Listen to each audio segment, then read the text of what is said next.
Question है दो संख्याओं का मैसे तथा लैसे क्रमशः 15 तथा 300 है। यदि एक संख्या 60 है तो दूसरी संख्या ज्ञात करें।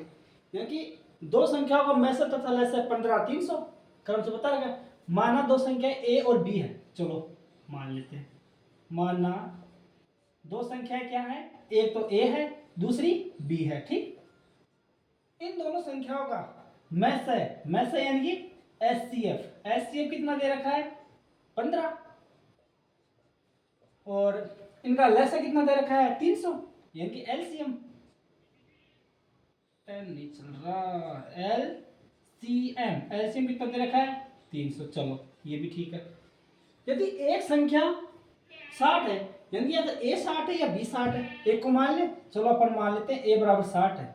ठीक, तो दूसरी संख्या ज्ञात करिए। दूसरी संख्या यानी कि बी ज्ञात करना है। तो बी क्या करना अपने को, बी बराबर ज्ञात करना है अपने को। अपने को पता है दो संख्याओं का गुणनफल उन दोनों संख्याओं के एचसीएफ और एलसीएम के गुणे के बराबर होता है। ये पता है अपने को। चलो तो ठीक है। एक संख्या होगी ए 60, एक का मान रख दे 60। बी अपने को ज्ञात करना ही है। एचसीएफ अपने को दे रखा है 15 है और एलसीएम 300 दे रखा है। चलो तो ये लिख लेते हैं। अपने को बी ज्ञात करना है। इधर 60 है, इसको उठाना है।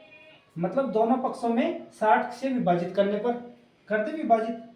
तो इस तरफ अपन ने 60 का भाग दे दिया और इस तरफ भी 60 का भाग दे दिया। समीकरण में कोई फर्क नहीं पड़ेगा। बराबर की दोनों साइडों में एक ही संख्या को समान संख्या से विभाजित करने पर कोई फर्क नहीं पड़ता। ठीक, इस 60 से ये 60 कट जाएगा। इस 60 का इसमें 300 में भाग दूंगा तो 5 हो जाएगा। बी बराबर क्या आ जाएगा, इधर तो बी बच गया, इधर क्या बच गया 15 गुणे 5। तो सेकंड संख्या क्या आ गई 15 पंजे 75। यही अपना आंसर।